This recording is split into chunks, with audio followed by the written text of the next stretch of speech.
I opened my eyes and looked around me. I had no idea where I was or how I even got there. It took me a few seconds to realize I was in a hospital room. Suddenly, I sensed that I wasn't alone. I looked to my left and saw a man standing there looking at me. "Who are you?" I'm your father. "What? Oh yeah, and you're a billionaire too. What?" But before I go on, make sure you like and subscribe and hit that notification bell. If you do, you might become a millionaire just like me. I felt the cool water washing over my body. I wondered if I was dreaming, but as I opened my eyes, I realized that this was no dream. I sat up and looked around me. I was on a beach at the edge of the water, but I had no idea how I got there. In fact, I didn't even know who I was. I started to feel afraid, but I tried not to let the panic take hold of me. Some instinct told me that I needed to get up and make myself a place to shelter. I began to collect driftwood from the beach and dragged it up into a wooded area bordering the beach. I piled the pieces of wood together, along with branches and twigs that I found nearby. It didn't take me long before I had managed to build a reasonably secure place to sleep. I wondered if there was anyone else on the island. It didn't look as though it was inhabited, but I decided to take a look around. The island wasn't very big, and I managed to walk the whole way around it in an hour or so. I didn't see any sign of life. I wasn't sure if that was a good thing or not. Part of me was relieved that there wasn't some dangerous tribe living there. But when I realized that I was all alone on a deserted island, I began to feel really nervous. I decided that I should do something to keep myself busy. I had managed to build a shelter, so that was the first job done. The next thing I needed was something to eat. I looked around to see if there was anything I could use for a weapon. Hanging from a tree was a branch with a long pointed end. I pulled the branch down and snapped it from the tree. I picked up a stone and began filing away at the end until it was sharp. I can probably use that as a spear. I picked up the branch and made my way down to the water's edge. It was so clear I could see the big fish swimming around just below the surface. It took me a few tries, but eventually I managed to spear a fish. I went back up to my shelter and looked around to see if I could find anything else to eat. I saw a tree which was full of bananas and some leafy plant that looked a lot like spinach. I had all that I needed to make a decent meal. I made a fire and began to cook the fish. Day after day went by. My routine never changed. I would wake up, find food, cook it, eat it, and sleep. But one day, as I was making my way down to the water to catch a fish, I heard the distant sound of an engine. I looked up into the sky, squinting in the bright sunlight. There was definitely something in the distance, and it was headed this way. I quickly ran back up to my shelter and picked up the branches that I had prepared earlier. I laid them out on the sand until they spelled out the word help. The plane was almost overhead now. I began waving my arms and shouting as loud as I could. My heart was beating so fast I could hardly breathe. Please let them see me, please. But the plane just carried on. My heart sank, and I was just about to give up hope when I noticed the plane began to make a turn to the left. It came around in a circle and started descending. Yes, they've seen my sign. They're coming to get me. The pilot landed the plane and I went rushing over. Thank you for coming back.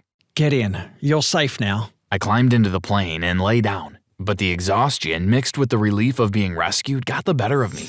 I passed out. The next thing I knew, I was waking up in a hospital room. I looked up and saw a man beside my bed. He looked kind of familiar, but I couldn't place him. Who are you? The man told me that he was my father. That came as a bit of a shock, but what was even more startling was that he told me I was the son of a billionaire. I couldn't believe what he was saying. I was rich, not just well off. I was really, really rich. What happened to me?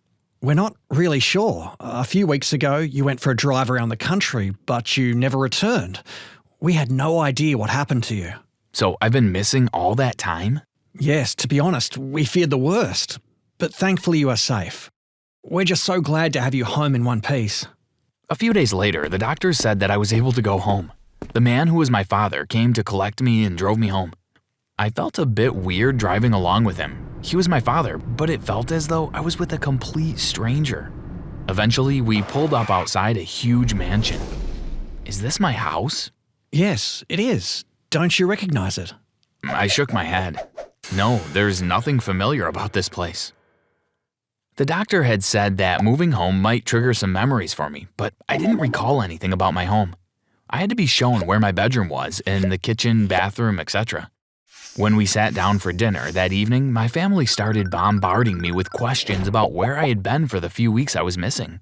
What happened on your drive? Where did you go? Have you any idea how you ended up on that island?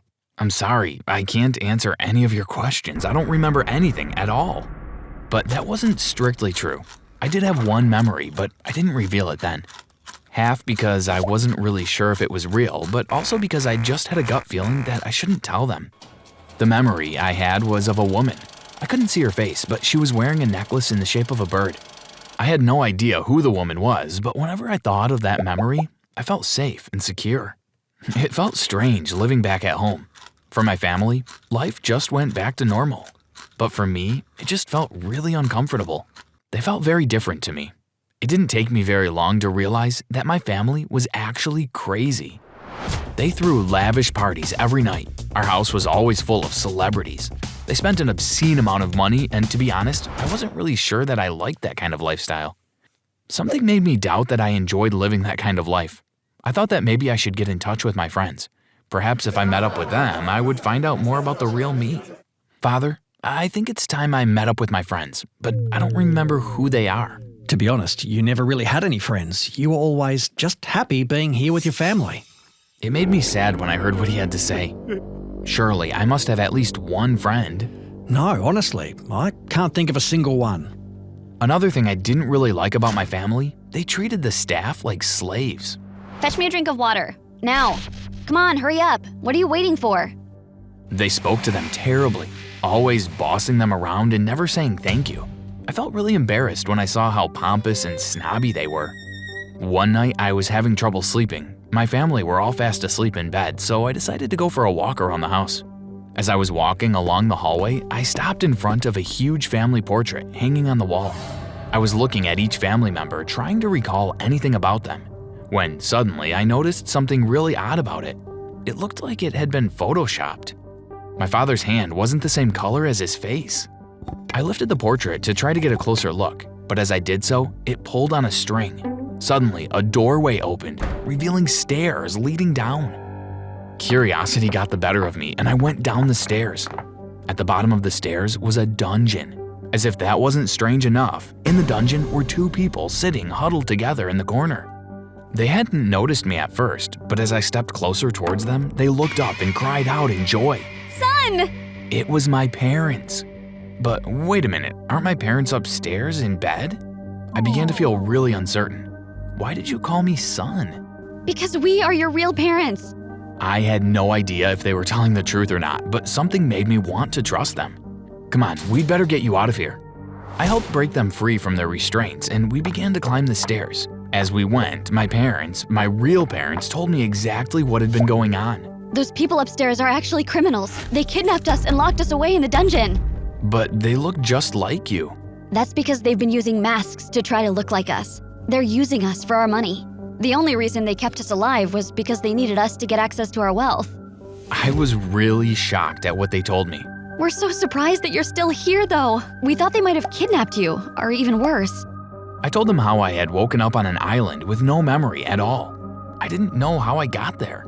It seems to me like they probably did try to kidnap or get rid of you, but somehow you ended up in the ocean and washed up on shore. We reached the top of the stairs and emerged from the doorway. Suddenly, I stopped dead in my tracks. My other parents were standing there. As soon as they saw us, my father pounced on my real dad and my mother jumped on my real mom. They started pounding each other with their fists, punches being thrown left, right, and center. At one point, one of my dads threw the other one against the wall and he slumped down in a heap. But just when I thought that was it, he jumped up from the floor and lunged at the other dad, knocking him to the floor.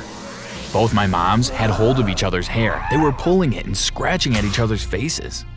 In the commotion, I couldn't tell who was who. I decided there was only one thing I could do.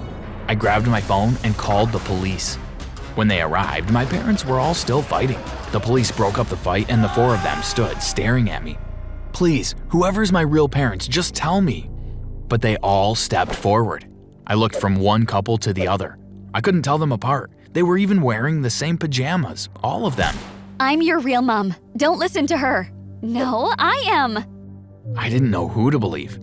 Tell me something only my real mom would know. Like what? I thought for a moment, then it suddenly hit me like a flash.